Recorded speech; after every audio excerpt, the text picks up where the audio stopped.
Bonjour, bon après-midi. Nous nous retrouvons à présent pour la troisième session sur le chapitre 7 du Bodhisattva Charyavatara. Mais avant de commencer, comme à chaque fois, je vous demanderai de bien vouloir m'accompagner dans la prise de refuge et la génération de la bodhicitta.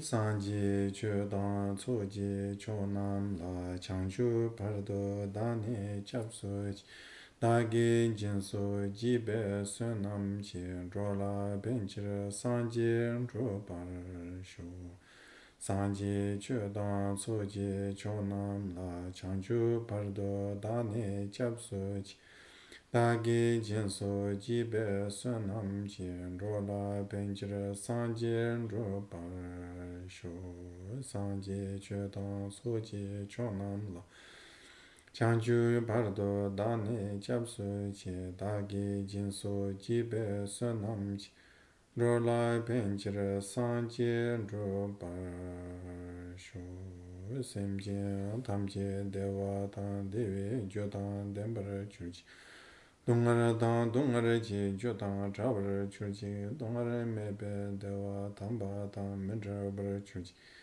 nirin cha dang dang charwe dang nyum chenpo la nebar churji chomden de jambe yang la chang tsar lo kange lo dre jimni dendra nidar namda rab sarve shinye tungun chi chi si ji ni che tokara le bam zin kanda si be tsara ma ri mendum dongara chi sarve rozo gen la puji dar ze yan la zhu ju yang den song zhu dar che zhuo nyu mo ni long le ji jia zhuo zhuo zi jing ma ri men sir dongara nyu go chi ni chun ze ra zhe nam den ne ta jing sa chu tar sun yun ten de so jar se tu yu Chūrā chūdāng chūnī jianzhē dā lū mū sīrī jiāng bē yāng lā dū sē dēng chū jī qiān rā bū sīrī chiē dā lū tē mō mēng bā rā sī nī kā dāng tēng chū shūng lū tō bā yē lō chū bō bē nāng wā tsā rā tō sō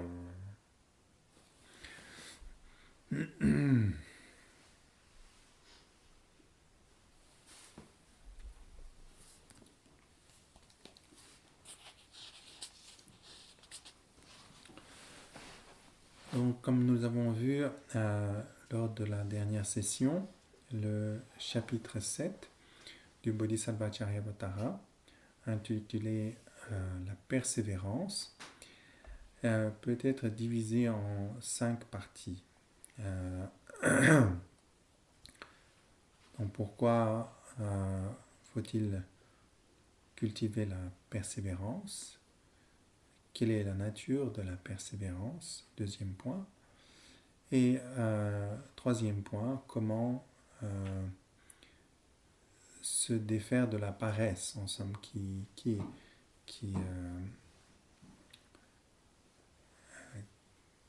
entrave le développement qui empêche le développement de la paresse.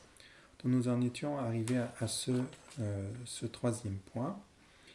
Et nous avions vu que ce troisième point, qui commence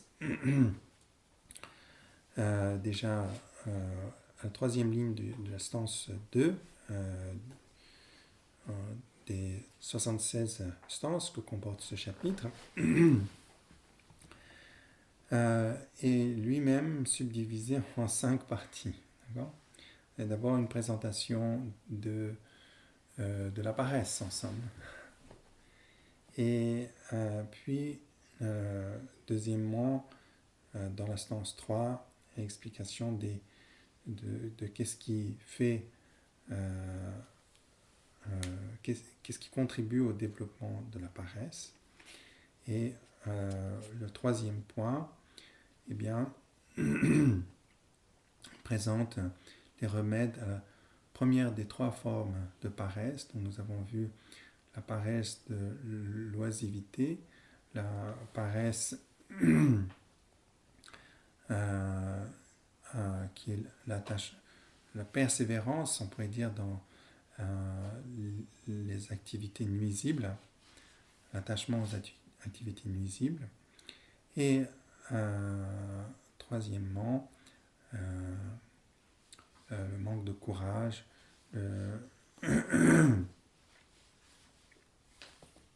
le dénigrement de soi. Donc de ces 3 points, le troisième partie, qui commence à l'instance 4, présente les remèdes ou le moyen de contrer la paresse qui est l'oisivité, la fainéantise.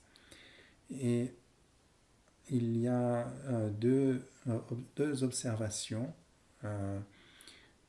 qui nous est invité de faire ici pour contrer cela. On peut appeler cela, si vous voulez, aussi une méditation, dans le sens où il nous est invité de prendre conscience, de réfléchir, d'analyser et de mieux voir notre réalité. En fait, quelque part, si nous sommes encore fainéants, c'est bien parce que, certes, nous sommes attachés au plaisir de ne rien faire, le plaisir de l'oisiveté, mais aussi parce que nous sommes attachés à cette a priori de la permanence de notre vie. Nous ne voyons pas que tout ce que nous avons à présent est vraiment extrêmement fragile et éphémère. Donc, la première réflexion est présentée de l'instance 4 au 10 que nous avons donc étudié ce matin. Et maintenant, nous venons à la partie suivante qui commence à l'instance 11 et qui présente en fait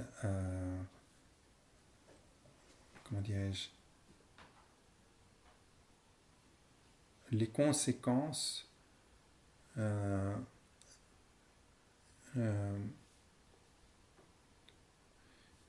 d'une vie qui n'est pas consacrée à la poursuite de l'éveil. C'est-à-dire, si simplement nous vivons pour consommer, avoir, et dans la poursuite de nos afflictions, l'entretien de nos afflictions, eh bien,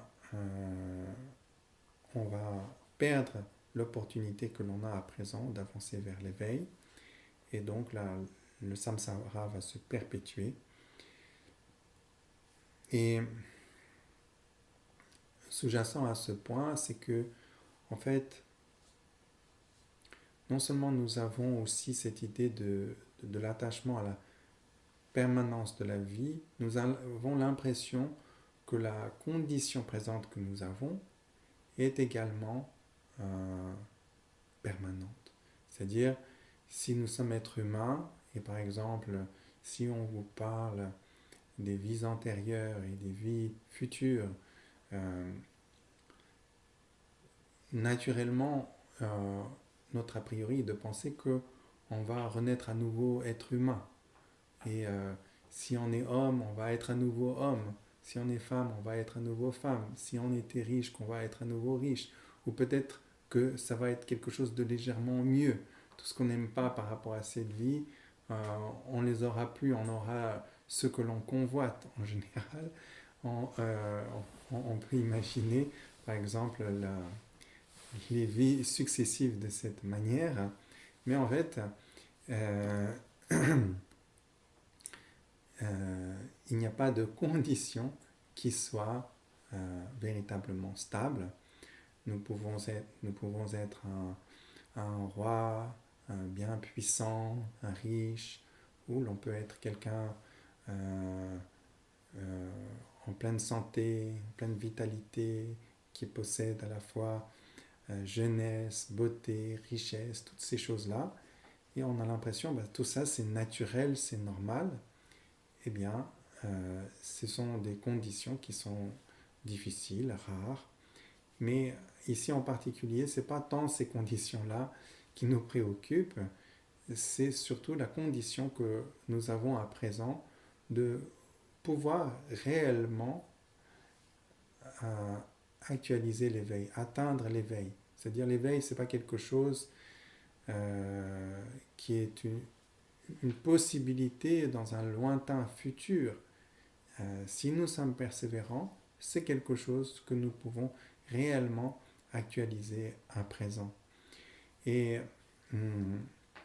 cette dernière réflexion là, sur donc, le mal-être, les mal-être, les souffrances des naissances futures, et de la perpétuer dans le samsara, comprendre cela est comment dirais-je, peut nous motiver, nous inspirer dans le fait de mettre la poursuite de l'éveil comme la priorité dans notre vie. Et nous avons un remarquable exemple, par exemple dans la personne de Milarepa, maître important de notre lignée, qui avant de devenir cet extraordinaire maître qu'il a été, avait été un homme tout à fait ordinaire comme nous, et il s'était également engagé dans des activités, ou dans des actions, si je peux dire, criminelles, négatives. Il avait appris la magie noire et il était dans un conflit avec son oncle paternel et il a par magie assassiné toute la famille de son oncle et son oncle. Donc, Milarepa disait, si ma mémoire est bonne, qu'il ne craignait pas la mort. Ce qu'il craignait, c'était la renaissance.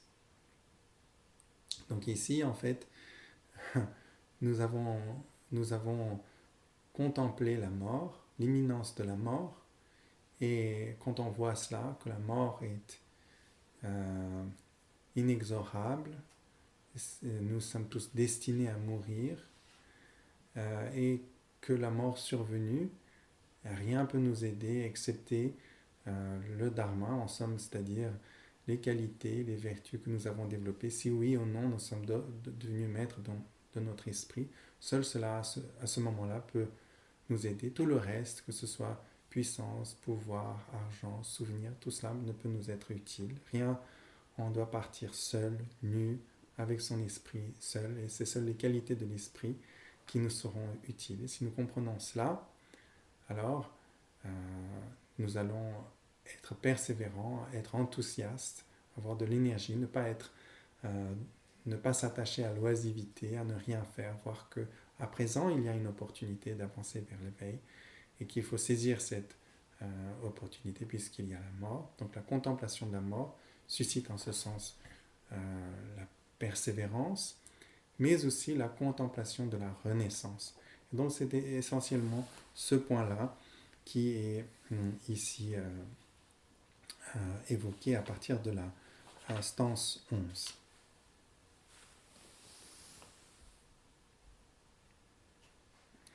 Donc, je vais vous lire les stances. Donc, nous allons stance 11 à la stance 14.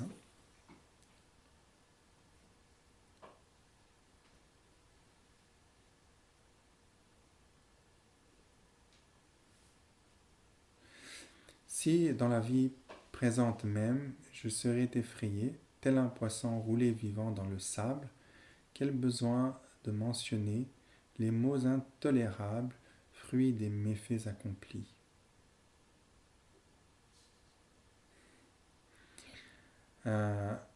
Comment puissais-je demeurer ainsi tranquille quand les actions que j'ai commises seront cause d'une naissance dans l'enfer d'extrême chaleur, où mon corps délicat éprouvera le contact de l'eau bouillante. De grands maux frappent le nonchalant, le paresseux, et celui-ci sans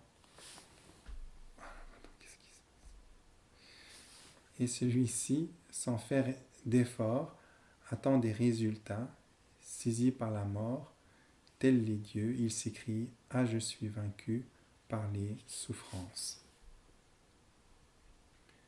Avec le vaisseau de cette existence humaine, libère-toi du grand fleuve de la douleur, puisqu'il est difficile de le retrouver ultérieurement. Insensé, ce n'est pas l'heure de dormir. Bien, voilà les stances. Donc, euh, donc la première de ces stances, la stance 11, ici, nous montre que les souffrances peuvent être incommensurables. Les souffrances des vies futures peuvent être incommensurables. Ensuite, deuxième stance, comment on ne peut pas rester dans l'indifférence à présent, dans l'insouciance. Et l'instance 13,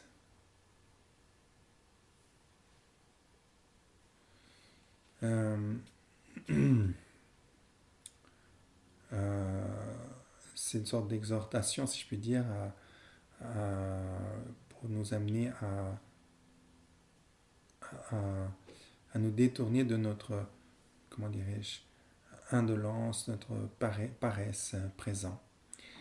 Et l'injonction, le sens suivant, une sorte d'injonction à la persévérance.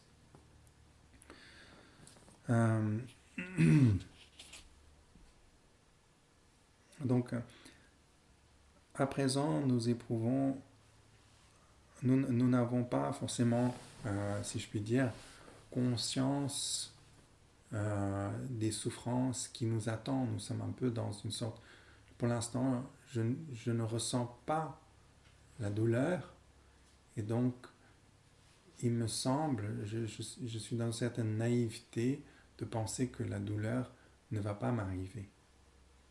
D'accord ? Ou la douleur ne peut pas m'arriver. Que les dangers ne peuvent pas m'arriver. Souvent, on a cette sorte d'attitude et qui, en fait, contribue à notre paresse et à perdre l'opportunité de développer nos qualités intérieures. Donc, on peut donner un exemple ici. C'est un peu comme, par exemple, un poisson. Nous sommes un peu comme un poisson dans un aquarium, dans un restaurant. Vous voyez, dans certains restaurants chinois, il y a des poissons dans les aquariums et ils sont là jusqu'au moment où le cuisinier le sort et les ébouillante vivants, ou comme une langouste. Au moment où on est dans l'aquarium, on nous donne à manger, l'eau est à bonne température, on est un peu insouciant, quoi. Donc à l'instant, là présent, on n'a pas l'impression, on a l'impression que tout ceci est normal, que les choses vont être toujours aussi confortables, aussi bien.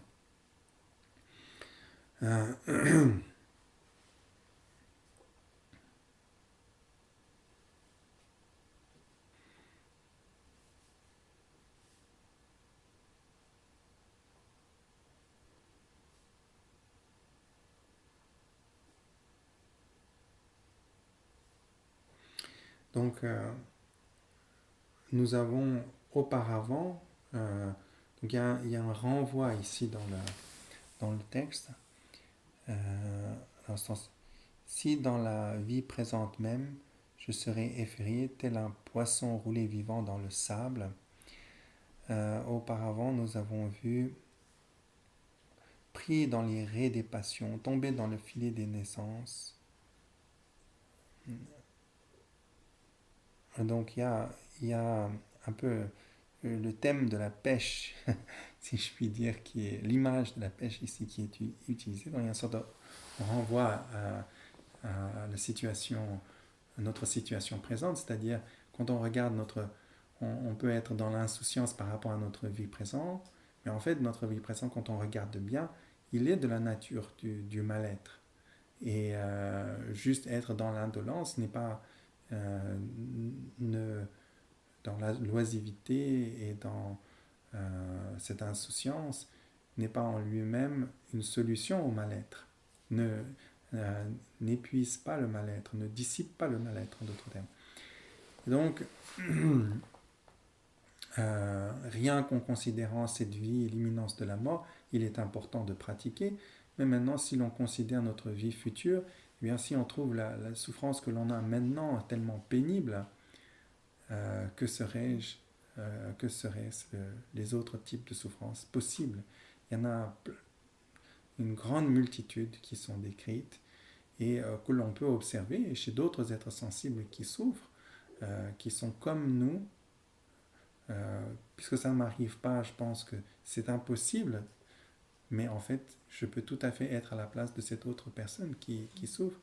Il y a plein d'animaux que l'on voit qui sont dans une souffrance atroce, qui n'ont pas de liberté, pas simplement des animaux, beaucoup d'humains endurent des souffrances extrêmement pénibles et difficiles. Et il est dit que euh, euh, les êtres clairvoyants, tels les Buddhas et Bodhisattvas, ont vu aussi d'autres destinées qui nous est inaccessibles, où le degré des souffrances est vraiment inimaginable. Ainsi, même le Bouddha a évité de parler de la souffrance de certaines conditions, puisque la seule évocation nous rendrait malades et est insupportable. Si l'évocation même est insupportable, que dire alors de l'éprouver nous-mêmes?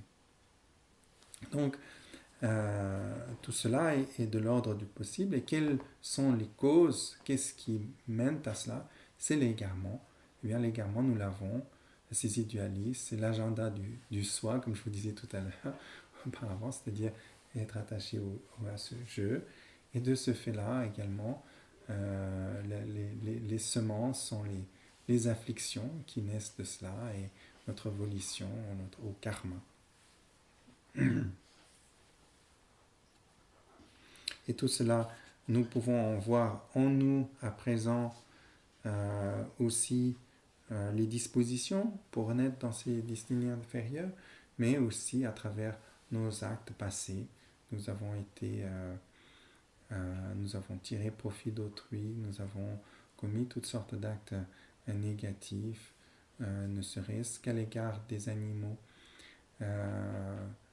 peut-être moins à l'égard d'autres êtres humains, mais selon notre capacité, notre pouvoir, nous avons nui, nous avons donc accumulé des karmas négatifs et un acte accompli laisse une trace sur le continuum de notre esprit et inexorablement va mûrir en une expérience, en une réalité pour nous.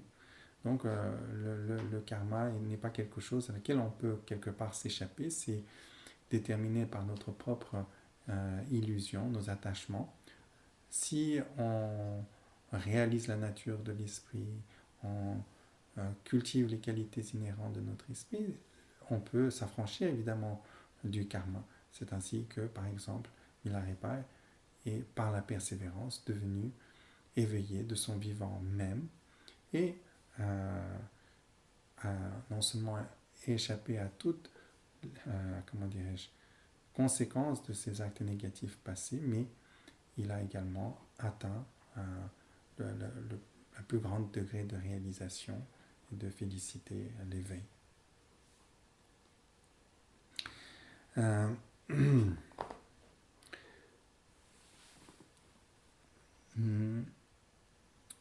Je reviens un peu sur l'instance.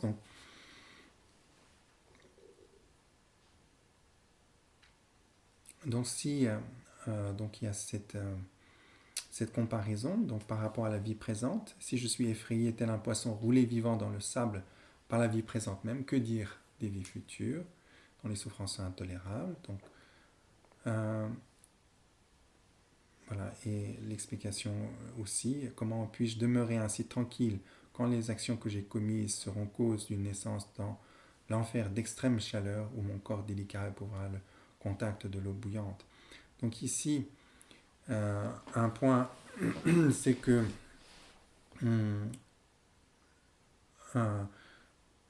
nous sommes aujourd'hui en tant qu'êtres humains, nous jouissons des privilèges des destinées dites supérieures ou heureuses. Les trois destinées dites supérieures et heureuses.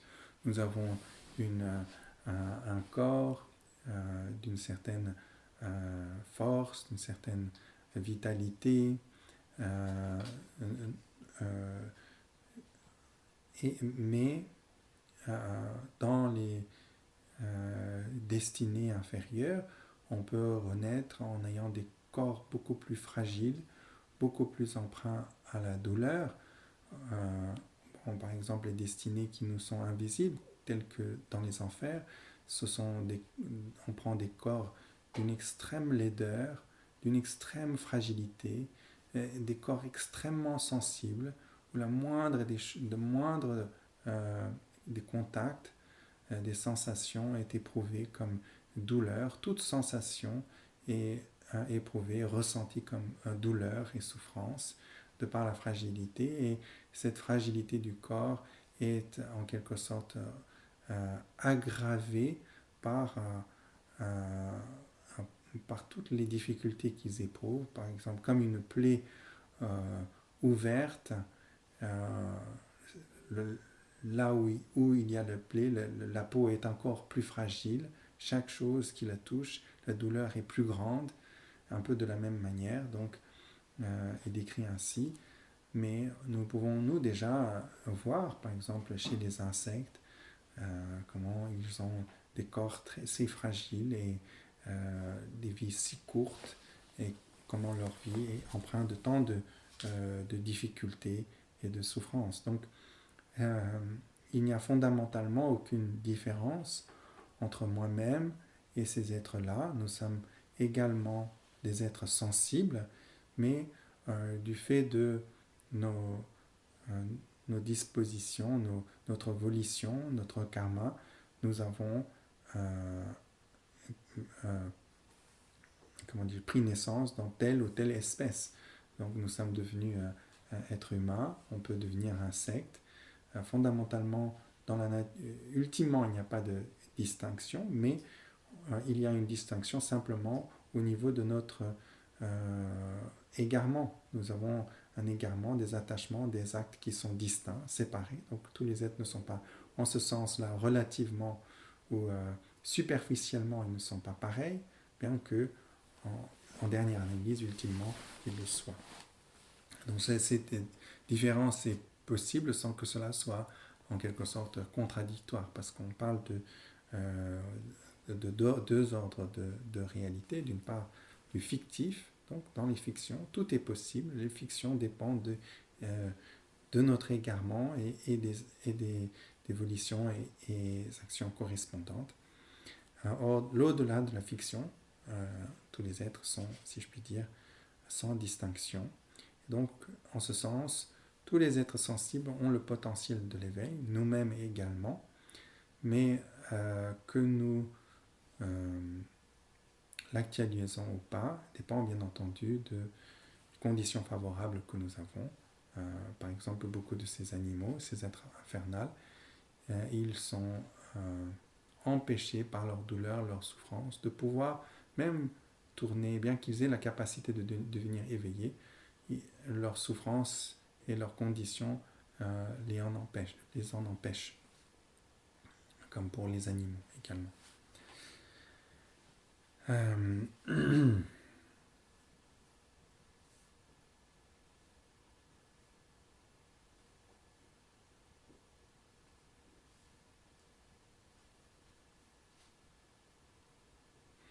Donc comment se fait-il que l'on peut rester là avec assurance, comme si tout allait toujours aller bien, quand on prend conscience de cela?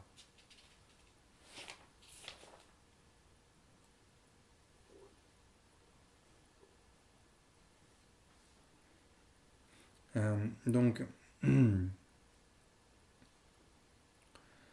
des grands mots frappent le nonchalant et celui qui, sans faire d'effort, attend des résultats, saisi par la mort, tel les dieux, s'écrie: Ah, je suis vaincu par la souffrance. Donc, nous, nous souhaitons en effet le bien-être, mais nous nous efforçons pas à cultiver les causes du bien-être. Au contraire, nous nous efforçons sans cesse à cultiver les causes du mal-être.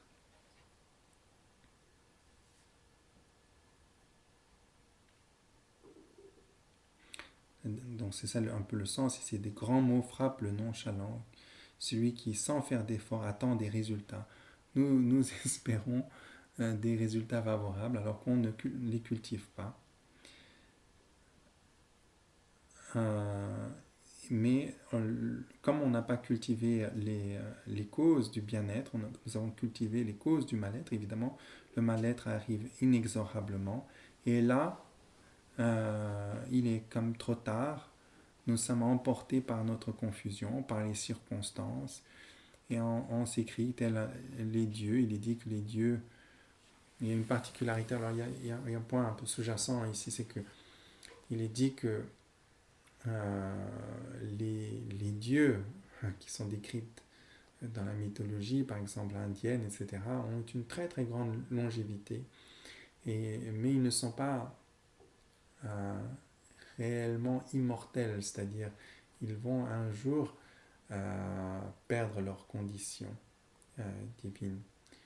Mais comparé aux hommes, peut-être on peut relativement dire qu'ils sont immortels, parce qu'ils ne sont pas sujets comme nous à la mort. Bon, enfin, évidemment, ça dépend des conceptions des différentes traditions, différentes mythologies, etc. Mais je vous explique surtout par rapport à, évidemment, de la vue bouddhique et également qui correspond à mon sens réellement à la réalité, parce que tout ce qui est conditionné est impermanent. Et dès lors que quelque chose est impermanent, il n'y a pas de condition en fait au samsara. Même la condition la plus supérieure, divine, ne peut être quelque chose de véritablement éternel dès lors qu'il y a conditionnement. Et on voit ce conditionnement dès lors qu'ils expriment volition, c'est-à-dire qu'ils s'inscrivent dans la dualité, et de lors, cela en quelque sorte est le garant de leur mortalité, en somme. Donc les dieux, euh, la condition divine n'est pas considérée comme la condition la plus heureuse parce que, en somme, certes c'est très agréable, c'est super, mais en termes de ressenti pendant un certain temps, mais ce ressenti plaisant les amène dans une oisivité, dans un fainéantise. Et ils sont complètement absorbés par le plaisir, et dès lors ils oublient de cultiver les causes du bien-être et s'attachent à épuiser en fait, s'attachent à des actes négatifs et épuisent les forces positives qui l'ont amené dans cette condition favorable. Et donc, ces dieux sont décrits comme ayant un certain degré de clairvoyance par leur condition. Mais tellement ils sont attachés au plaisir que, en fait, arrive le jour de leur mort. Et il y a un certain nombre de signes précurseurs de leur mort, c'est-à-dire ils commencent à se sentir inconfortables alors qu'ils n'ont jamais connu l'inconfort. Euh, les fleurs éternelles de leur jardin commencent à faner. Ils perdent leur éclat. Euh, les, les autres dieux et les déesses qui les accompagnent s'en éloignent. Et ils se disent, mais qu'est-ce que c'est? Qu'est-ce qui m'arrive? Et là, par leur clairvoyance, ils voient leur mort imminente et ils peuvent même voir leur naissance future, où ils vont renaître. Et il est décrit que leur désespoir psychologique, leur souffrance, quelque part, est extraordinaire parce qu'ils vont tout perdre. Et cela crée une détresse chez les dieux qui est d'une souffrance non pas physique mais psychique qui en fait surpasse euh, presque les douleurs physiques extrêmes. Mais ils voient que c'est trop tard, ils peuvent rien faire. Ils peuvent rien faire pour empocher leur mort et cette renaissance.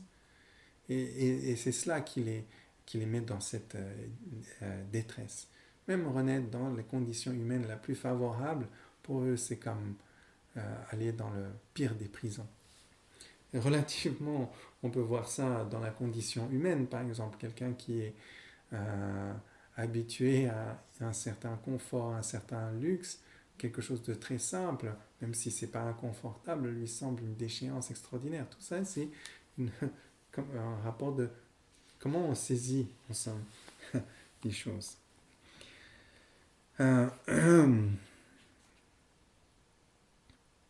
Voilà, donc, où en étais-je? De grands morts, voilà.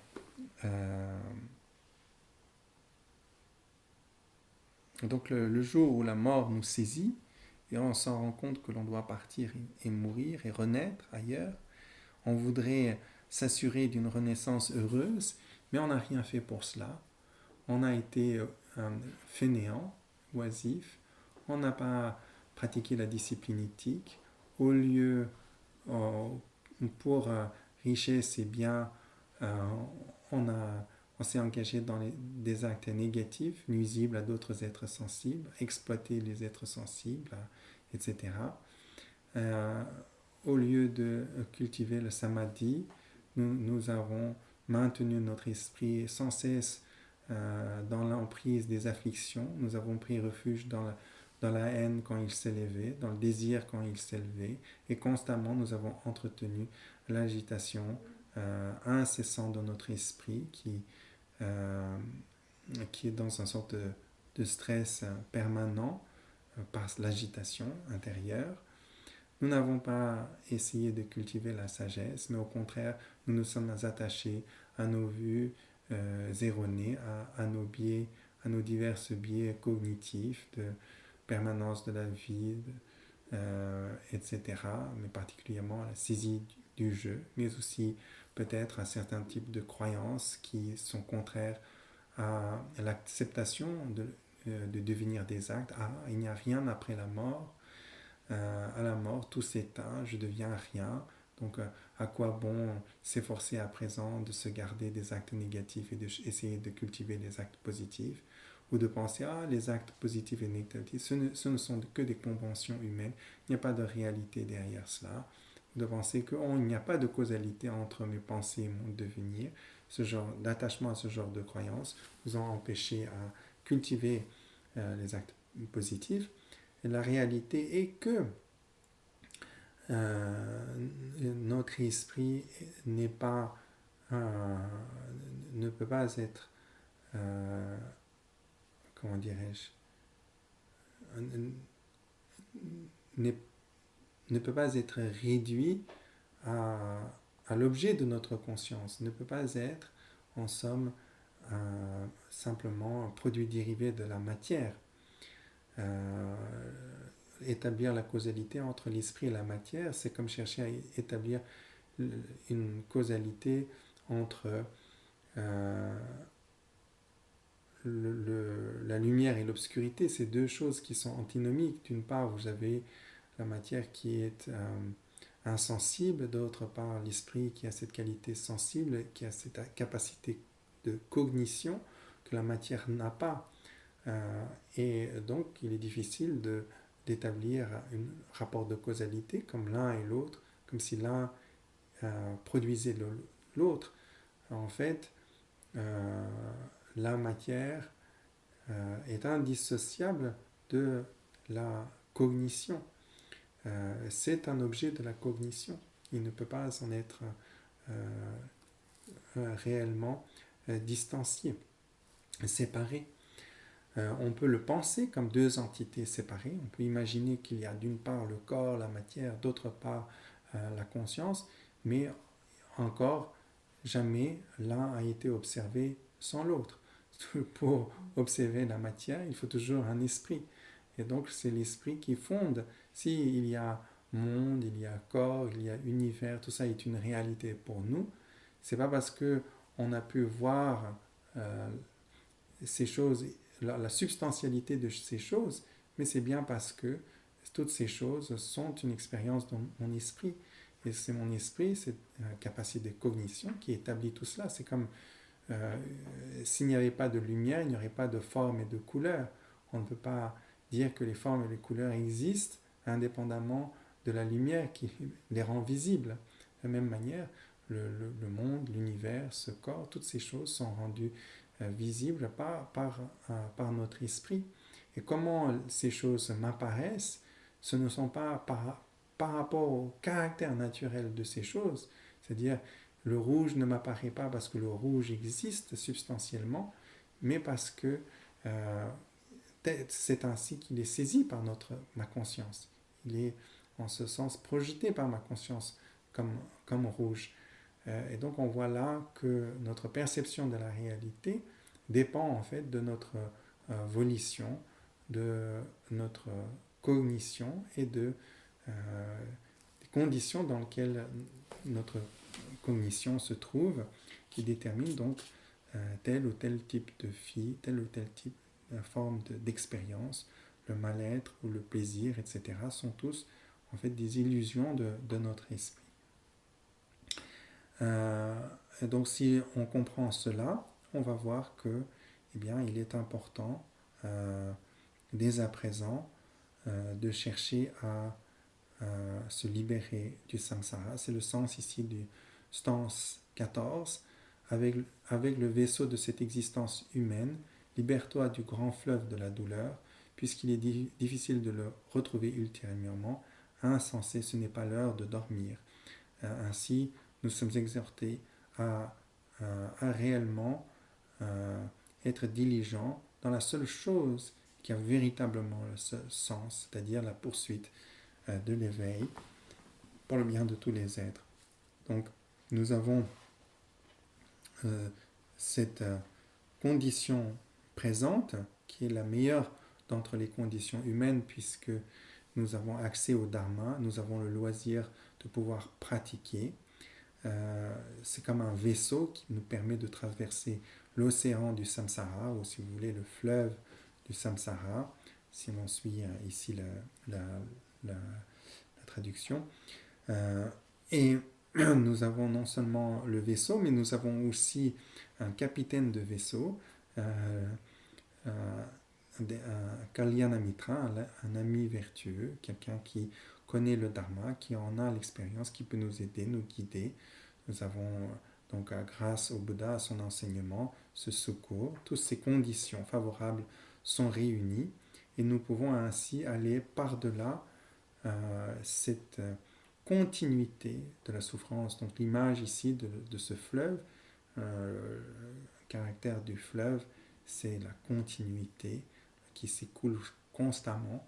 Donc en fait, il y a ainsi une continuité de mal-être. Le mal-être perpétue le mal-être, ne s'épuise pas de lui-même, mais nous avons à présent les conditions réunies pour nous en affranchir de cette souffrance perpétuelle.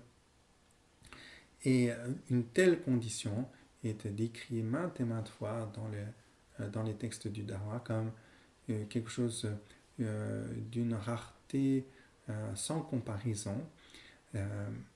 Il est dit que la probabilité d'obtenir ces conditions sont vraiment très très très très très faibles.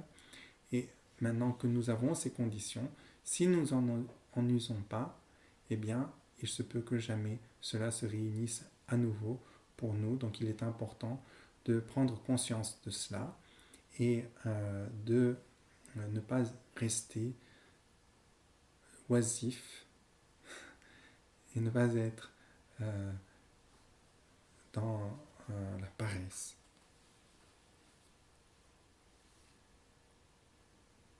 Peut-être c'est notre seule chance à présent.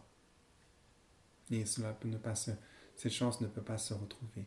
Donc il faut saisir cette chance.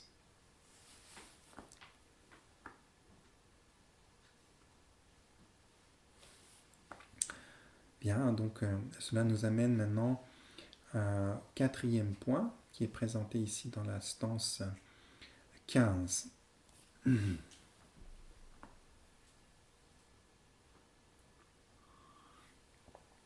Donc je récapitule. Première forme de paresse, l'oisivité. Deux réflexions sur la mort et la renaissance.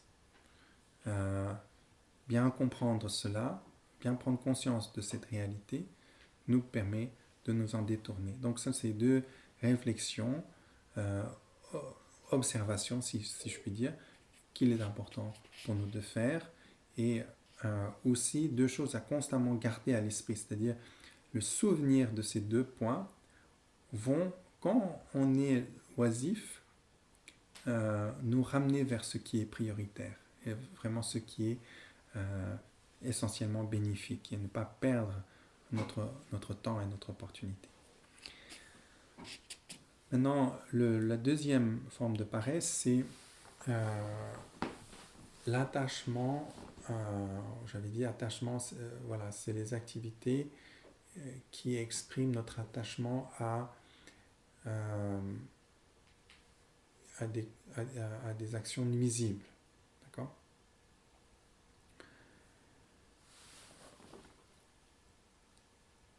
Et aussi, par extension, il ne s'agit pas simplement des actions nuisibles, mais aussi des actions qui sont futiles, vaines, qui ne servent pas à grand-chose, excepté nous distraire peut-être à présent. Il y a beaucoup d'attachement à ce genre d'activité, donc cela est également inclus ici. Voilà. Je vous lis la stance 15. Ayant renoncé à la suprême félicité de la sainte doctrine, source perpétuelle de joie, pourquoi te complais-tu dans le rire et la dissipation, cause de douleur? Donc en fait, Shantideva ici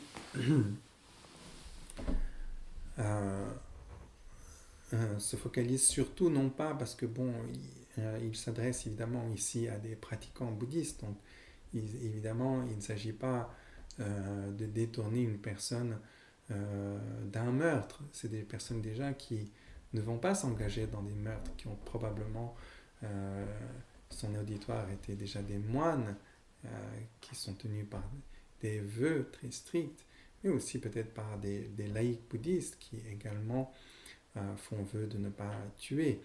Et donc ils n'ont aucune inclinaison vers ces actes négatifs, mais néanmoins, moines, nonnes ou pratiquants bouddhistes, nous avons tous souvent de l'attirance pour tout ce qui est distraction, amusement, jeu, les spectacles, les comédies, toutes ces choses amusantes et plaisantes, et nous sommes souvent très attachés à cela. Et donc c'est particulièrement à cet attachement-là, parce que parfois on veut pratiquer, mais on se dit mais j'aimerais bien m'amuser, me distraire, rire, etc. Et puis je pratiquerai plus tard. Ou, j'étudierai plus tard. Pour l'instant, je vais me détendre et me distraire, etc. On peut voir ça de cette manière. Donc en fait, ce que Shantideva dit, c'est que les festivités, les célébrations, la musique, la danse, les grands festins, les spectacles, toutes ces différentes choses à laquelle nous nous engageons, ne sont pas réellement à laquelle nous nous attachons comme réellement source de plaisir et de bien-être, ne sont pas, si on regarde vraiment source de bien-être.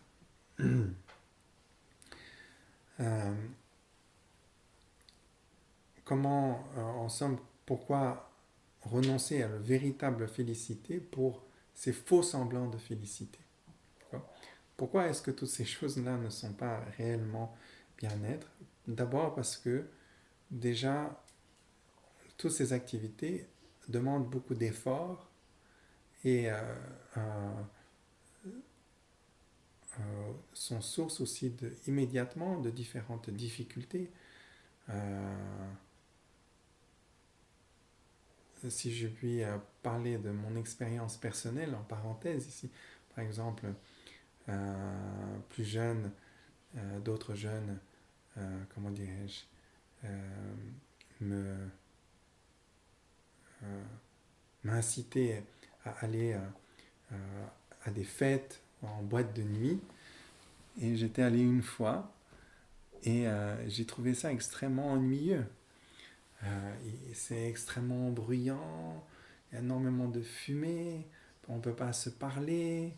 C'est vraiment, au fond, une expérience désagréable. C'est au milieu de la nuit, on n'a qu'une envie, c'est d'aller dormir.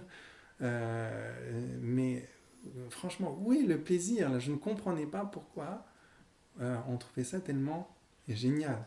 Bon, peut-être ça c'est un peu un extrême, mais il y a plein d'autres choses. On va dire, mais c'est pas la nuit, c'est au milieu de la journée, etc. Quelque part, quand on regarde bien, il y a tout, il y a tant de, il y a tant de coûts qui sont impliqués dans l'organisation de ces choses-là. Il y a toujours des dangers, des difficultés, toutes sortes de problèmes. Si on danse, après on a des courbatures, euh, tout cela, c'est une activité épuisante. C'est comme les vacances. Les gens disent ah, je pars en vacances, c'est super, etc. Mais ils rentrent de vacances, ils sont épuisés de leurs vacances. Euh, il y a, c'est une illusion de plaisir. On part à la poursuite du plaisir et en fait, au fond, on ne trouve que fatigue, difficulté. C'est difficile d'organiser les vacances. C'est difficile de s'amuser pendant les vacances. C'est difficile de rentrer des vacances et de retrouver le travail. Euh, c'est beaucoup de peine que l'on trouve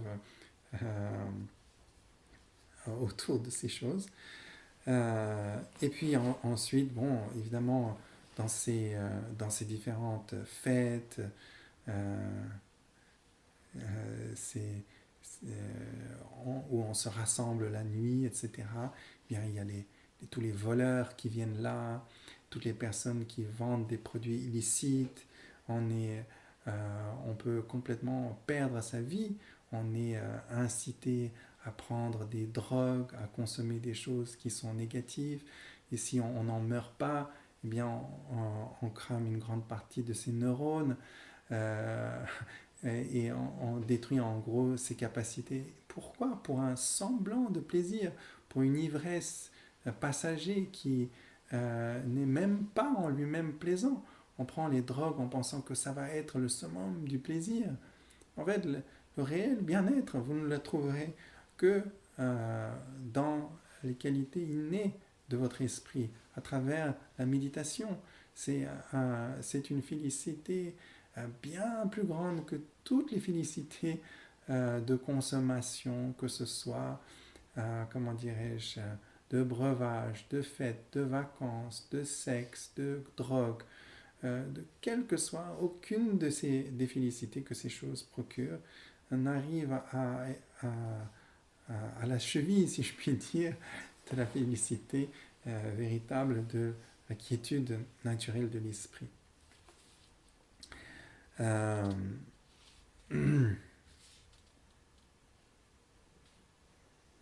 Donc en fait, quand on regarde bien ces choses-là, c'est en fait une activité qui doit susciter en nous de la compassion. Et c'est manifestement l'expression de l'égarement des êtres sensibles. Et cela d'autant plus si on regarde, par exemple, notre attachement au ressenti agréable. Ce ressenti agréable, en fait, c'est juste un leurre. C'est quand on change d'une situation vers une autre situation, la nouveauté nous apparaît comme quelque chose d'agréable, mais c'est passager, et en passant, il laisse place au mal-être, à l'insatisfaction. et on est à nouveau à poursuite de quelque chose de nouveau, à nouveau en se leurre en pensant que c'est quelque chose d'agréable. Nous sommes vraiment un peu comme ces papillons de nuit qui, dans leur illusion,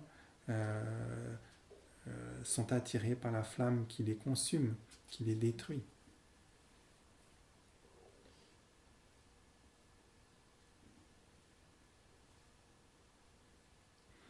Donc, ici, c'est.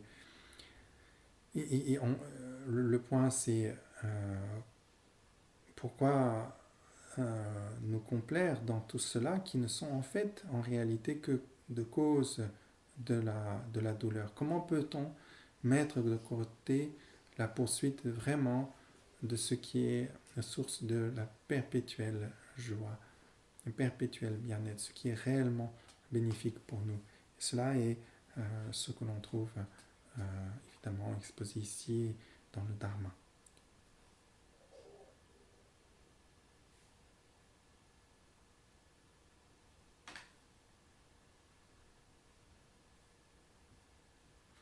Donc ici, quand on observe toutes ces choses qui nous attirent, je pense l'important c'est de prendre conscience que toutes ces choses-là ne durent pas. Tous ces plaisirs sont passagers, momentanés. Tout passe, tout casse, on se lasse de tout. Il n'y a rien qui soit réellement satisfaisant. Aucune de ces situations n'est réellement satisfaisante. La consommation, en somme, pour donner un mot général pour englober toutes ces poursuites extérieures, est une constante source d'insatisfaction. Et en voyant cela, en voyant que c'est en fait impermanent, ce qui est impermanent est insatisfaisant, donc c'est une poursuite futile et vaine qui ne résultera que dans l'insatisfaction et la souffrance.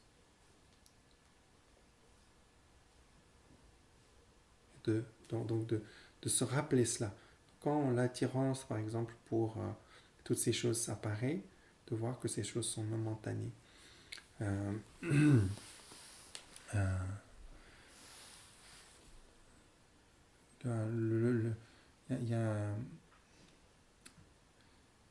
Il y a un extrait du Lalita Vistara Sutra qui dit en tibétain Sisum Metta Tunki Chintangcha. Alors les trois domaines du samsara sont éphémères comme les nuages de l'automne.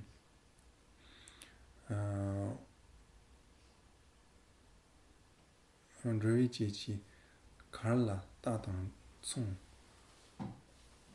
Comment peut-on dire la naissance et la mort sont comme dans un comment peut-on dire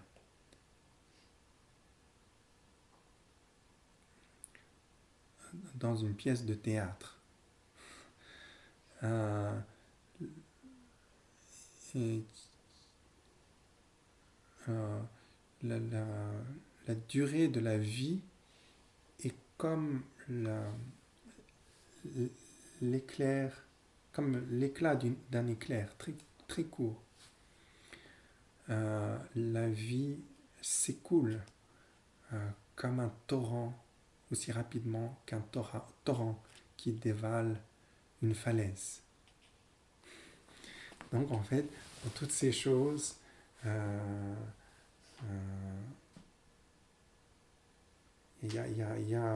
toutes ces choses, il n'y a aucune, quand on regarde la vie, toutes les activités dans lesquelles on s'engage, toutes ces choses importantes, c'est que fictif, c'est que faux semblant. Il n'y a rien, on va de l'heure en l'heure, d'égarement en égarement, et tout cela est, comment dirais-je, inconsistant. Il n'y a aucune satisfaction de malheur en malheur dans l'espoir d'un bien-être et on délaisse de réelles sources de bien-être. Notre esprit constamment tourné vers cette poursuite extérieure et manque de se tourner à l'intérieur et de trouver son véritable bien.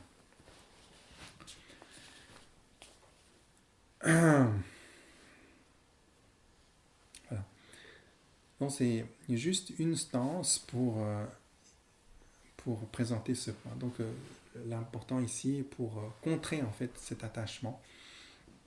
Donc on pourrait dire par exemple par rapport aux activités négatives, eh bien se rappeler la conséquence karmique, que cela a été un peu expliqué auparavant. Et une fois qu'on a détourné des activités négatives, il y a encore un attachement au ressenti ou à des circonstances qui peut procurer du ressenti agréable et de voir en fait que d'une part il n'y a pas de satisfaction qui peut être trouvée et d'autre part que toutes ces circonstances sont en réalité, comment dirais-je, une réalité insatisfaisante du fait même de leur nature éphémère, de leur impermanence. Voilà, donc ensuite on vient au 5e point. Donc, je vous rappelle que nous étions à comment abandonner ou nous détourner de ce qui ne concorde pas ou qui est contraire à la persévérance, comment dépasser la paresse. Et il y avait donc 3 formes de paresse et nous en sommes à la 3e forme ici de paresse. Il s'agit donc du découragement que l'on peut éprouver, c'est-à-dire on peut penser à seulement des personnes dotées d'un grand mérite, d'une grande intelligence peuvent atteindre l'éveil. Moi, je suis nul, j'ai pas la capacité d'atteindre, je suis ni intelligent, je n'ai ni du mérite, et donc à quoi bon même essayer d'atteindre l'éveil, c'est pas à ma portée. Donc ça c'est une attitude aussi qui entrave à la vertu et ici donc à la diligence. Donc cette section a 3 subdivisions. D'abord une présentation succincte de toutes les pratiques. D'accord ? Et ensuite, comment il nous faut ne pas... comment faire en sorte pour ne pas être découragé par rapport aux fruits de l'éveil que l'on souhaite obtenir et ne pas manquer de courage par rapport aux causes de l'éveil, par exemple la pratique des 6 paramitas. D'accord ? Donc, ce sont ces 3 points qui sont présentés. Donc, on reviendra dessus en détail. On va d'abord regarder, donc dans la stance 16, la présentation briève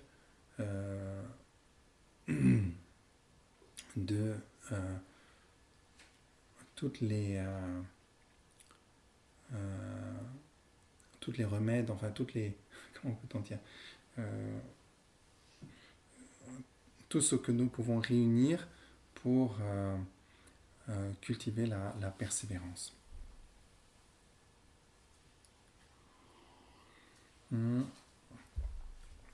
Donc là, je vous lis la stance 16.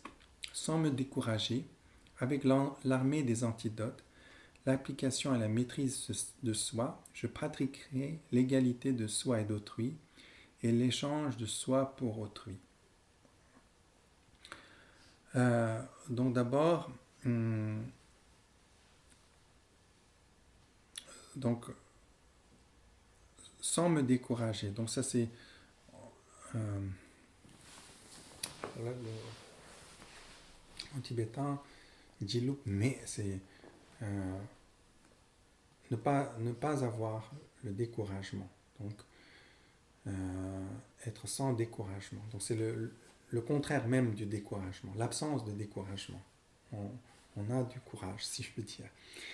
Et, avec l'armée, alors ici il y a marqué l'armée, donc c'est à nouveau c'est une analogie, c'est une image, parce qu'il faut se rappeler ici en quelque sorte que ce texte à la base donc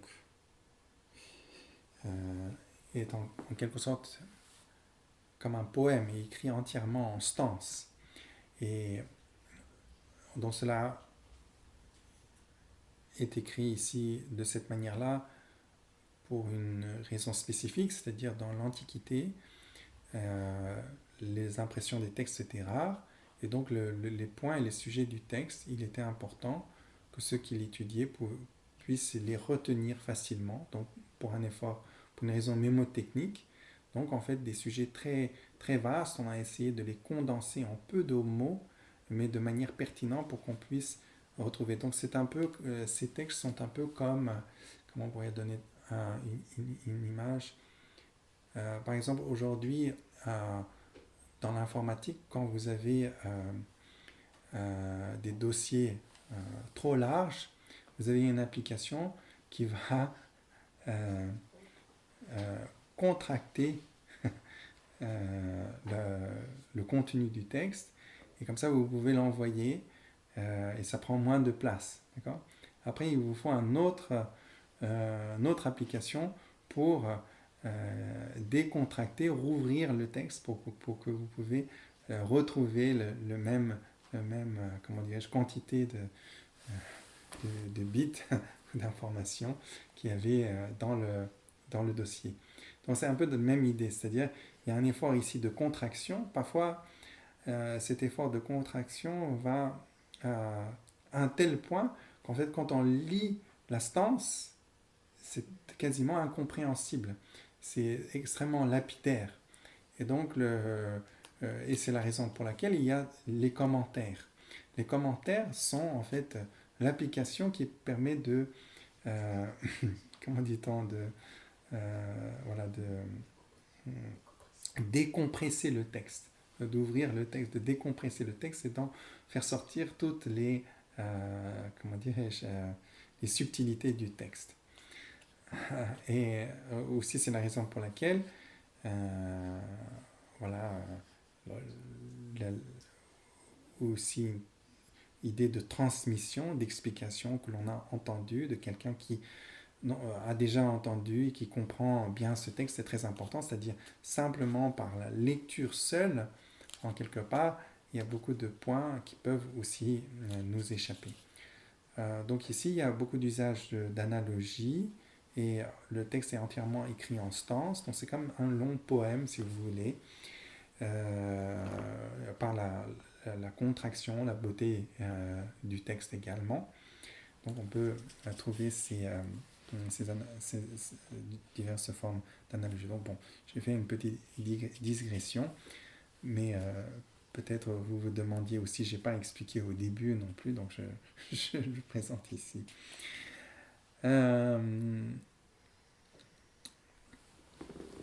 Alors,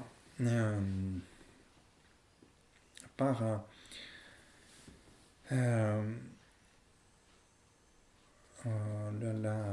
cette analogie de l'armée, en fait, c'est en somme une sorte d'analogie directe avec les forces militaires des rois indiens avant. Les rois indiens avaient, comment dirais-je, ils avaient les armées de l'Antiquité, il y avait 4 corps à l'armée. D'accord, on peut dire 4 corps à l'armée. Il y avait les chariots, d'accord, les éléphants, la cavalerie et les fantassins. Donc, pour comment dirais-je,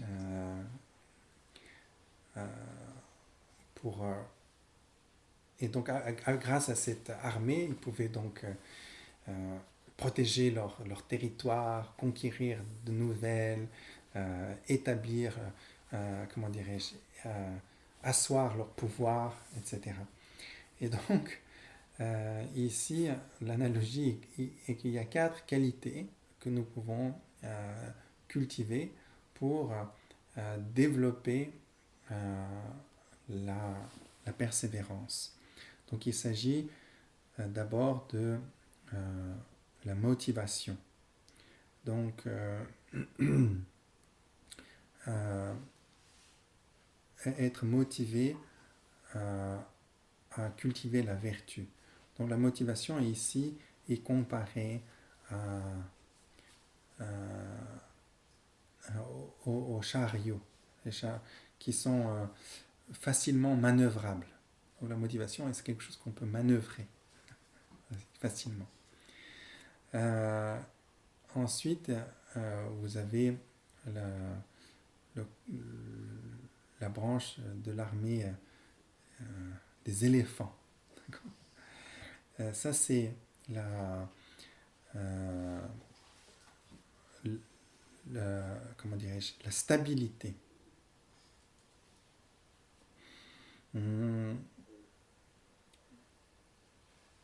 C'est-à-dire que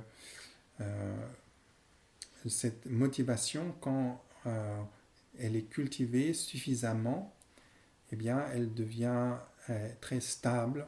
Il est très difficile de se détourner de cette motivation ou de on n'abandonne pas de cette motivation reste ferme, c'est une sorte de fermeté. D'accord. Donc c'est ici semblable à le renfort de l'armée des éléphants qui vient en derrière, très difficile à déloger. Donc quand notre motivation est ainsi très stable, donc quand on a cultivé une motivation, qu'on s'est familiarisé avec une certaine motivation, eh bien on développe un certain courage euh, dans notre capacité à dépasser la paresse, toutes les entraves. On se sent en quelque sorte capable, courageux. Il y a une certaine aussi fierté par rapport à l'objectif qu'on s'est donné, parce que en fait cette motivation qu'on a, elle est très bien établie. Et parce que cette motivation est stable, à ce moment-là, il y a une application à la vertu qui s'accroît et on voit en fait les bénéfices de notre pratique et de cela vient une joie. Donc ça c'est le troisième corps de l'armée, si je puis dire, de l'armée qu'on a à notre disposition pour cultiver la diligence, et c'est la cavalerie. La cavalerie par sa légèreté, sa dextérité. Donc il y a en ce sens de la joie allège tout, rend tout facile, rien n'est pénible, la pratique devient rap- tout peut être accompli rapidement, facilement, etc. Donc c'est grâce à la force de la joie. Ensuite, il y a une quatrième force qui est appelée Dharma en tibétain, qui est littéralement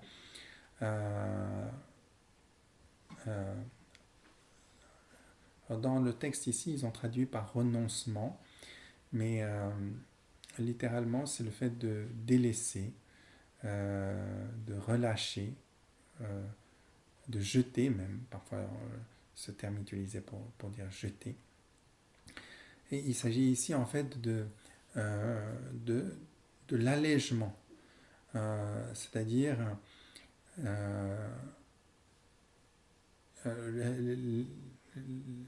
ce n'est pas un effort de contrainte. Il y a un allègement, c'est-à-dire que bien que l'on ne cherche pas particulièrement, qu'on ne soit pas particulièrement attaché au repos, etc., il y a naturellement, si je puis dire, on se repose. Il y a un bien-être qui vient de la pratique, qui est en lui-même, en quelque sorte, un véritable repos également, mais c'est aussi pour le débutant le repos par lequel il va se restaurer et pouvoir accomplir le bien, mais qui n'est pas du tout un attachement ou à ne rien faire ou un attachement au sommeil, etc. Ce n'est pas... euh, c'est ce qui le repos opportun. euh, ce n'est pas une recherche délibérée du repos, mais c'est le repos qui vient à travers la pratique. Et c'est aussi reconnaître ce moment pour prendre des forces, si je puis dire, par la suite. Donc, on peut peut-être dire de l'allègement, ici peut-être peut être une bonne traduction, je ne sais pas, c'est assez à réfléchir. Donc, nous avons ainsi ces quatre forces qui sont, comment dirais-je, évoquées juste sur le terme de l'armée. Et puis donc ensuite, l'effort et la maîtrise. Donc ce sont les quatre qualités. L'absence de découragement, un certain courage, l'ensemble des forces, donc les quatre forces dont on a parlé, qui est présenté sous le terme de armée ici dans le texte, et donc l'application, l'énergie mise dans l'activité et la maîtrise de soi, de son esprit. Et grâce à ces quatre qualités, donc quatre qualités, la deuxième qualité comprend quatre choses, donc il faut pas confondre les deux.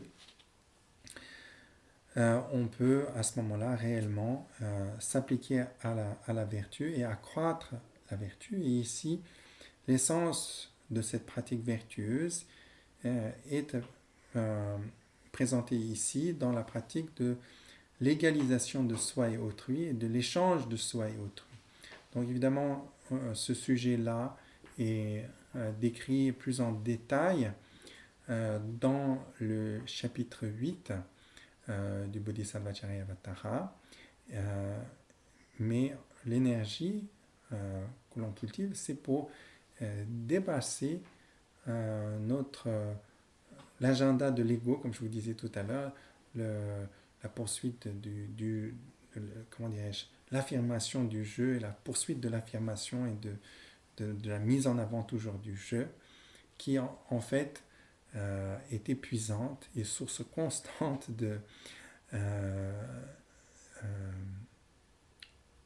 d'insatisfaction, de détresse, et à l'origine de tous les conflits, de tous les problèmes. Donc il faut trouver ce qui est réellement source de bien-être. Et cette source-là, on arrive à le trouver déjà dans cette expression de bienveillance désintéressée.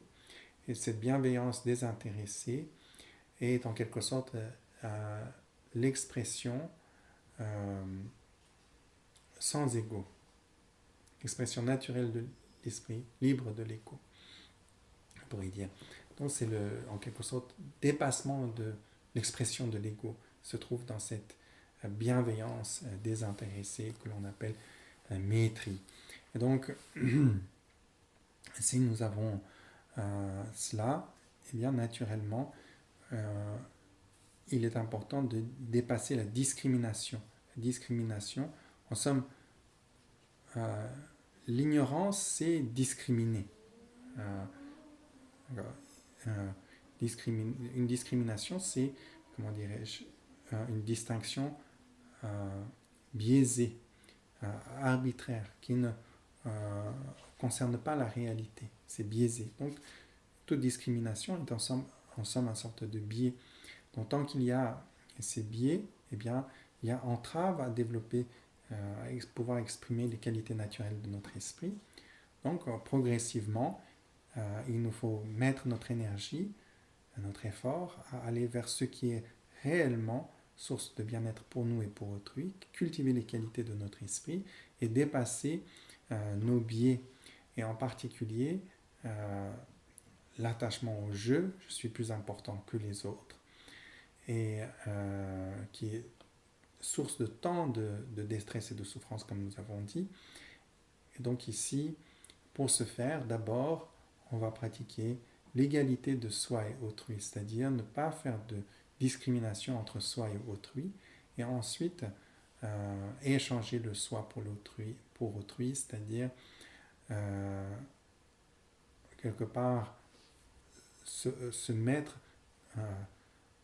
par la force de notre imagination à la place des autres, et l'attachement que nous avons pour nous habituellement, il est peut-être difficile dans un premier temps de nous l'abandonner, mais nous pouvons l'utiliser pour aller au-delà de l'attachement, c'est-à-dire en s'attachant à l'autre, comment s'attacher à soi, et d'être indifférent à soi, comme nous étions indifférents à l'égard de l'autre. Donc ce sont là des différentes méthodes que nous aurons l'occasion de voir plus en détail par la suite.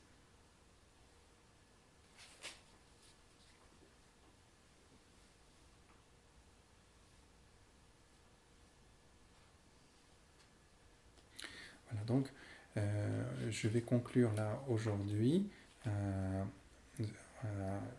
sur la stance 16, et je vous invite à vous joindre à moi dans la dédicace des mérites.